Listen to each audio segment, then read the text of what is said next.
Hey, peace, world. Thanks for pressing play on another Pay Me No Mind sports and entertainment clip with myself, Wood. Hey, check me out at bitedownboxing.com. That's my site. Also, roundbyroundboxing.com as well as womenofboxing.com. I think I'm getting ready to put together something over at womenofboxing.com. Anyway, keep my appearances up. Hey, usually I can't get in a quick one, but I'm gonna try to stay short on this one. But before I get into LaVar Ball, hey man, check out my man BJ the Chicago Kid. His new single, "Worrying About Me," ain't never made you no money, featuring Offset from the Migos. Usually, I wouldn't be too big on a feature with Offset, but I think that's one of the brilliant things about BJ is blending together, elements of R&B and wisely incorporating, the popular stuff, and tapping in to many of today's popular artists with the young people, or with young people. So I think the pairing on this one is excellent, and helps introduce BJ to a new audience. So it's very strategic, in my opinion, the selection of Offset, and it works extremely well with this particular single. So I'm excited that the new project is coming from him. Another guy who does this pretty well, blending together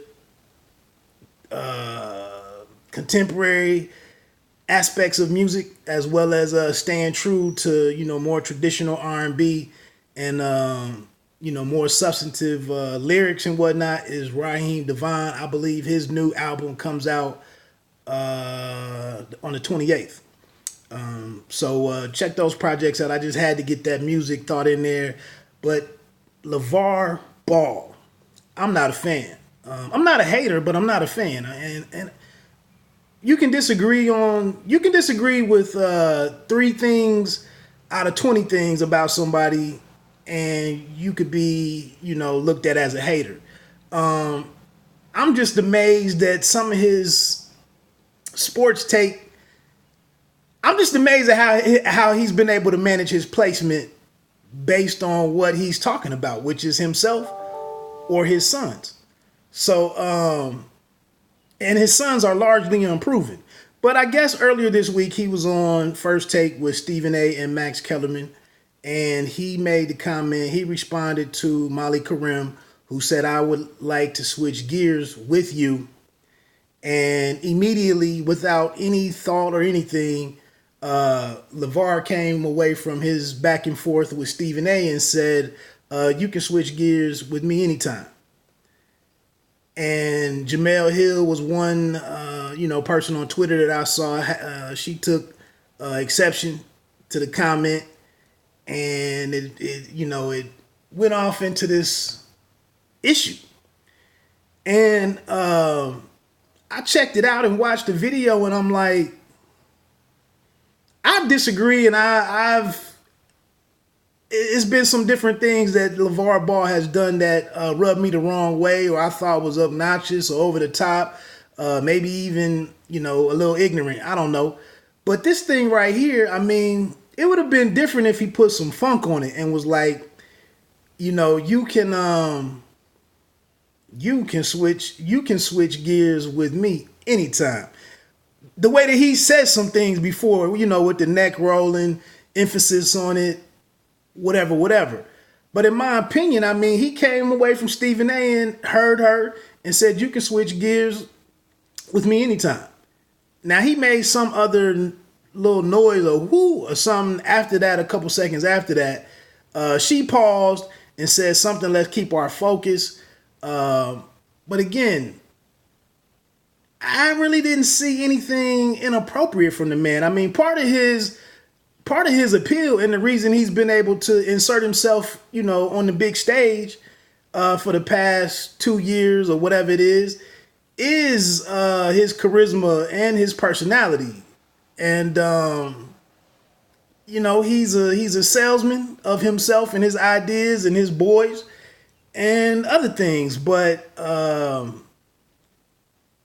felt like Jemele Hill and some of the others, and he's been banned. Consequently, he will no longer appear on ESPN's programs.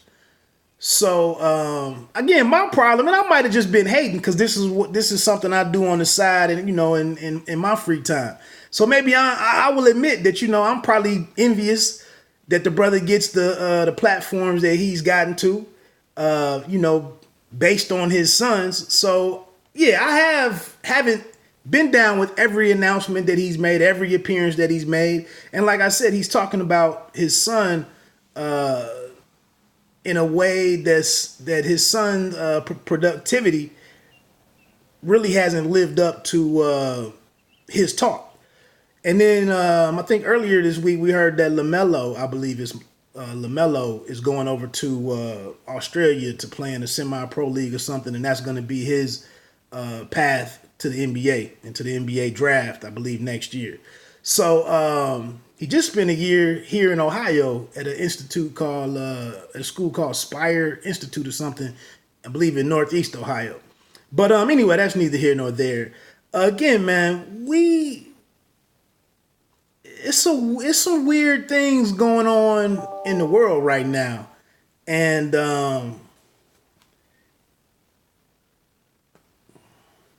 maybe that's why we got to, not we, but maybe that's why people have to meet each other online and go through these dating sites and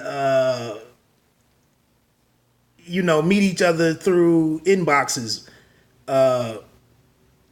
Before they actually can meet in person, because maybe now, we can't even conduct normal interaction, in the ways that we used to. But like I said, in my humble opinion, I did not sense that the man was getting spicy or flirty or any of that, or disrespectful with Molly Karim. I mean, he's not a trained guy. He's not he's not a reporter or a journalist. He's a personality.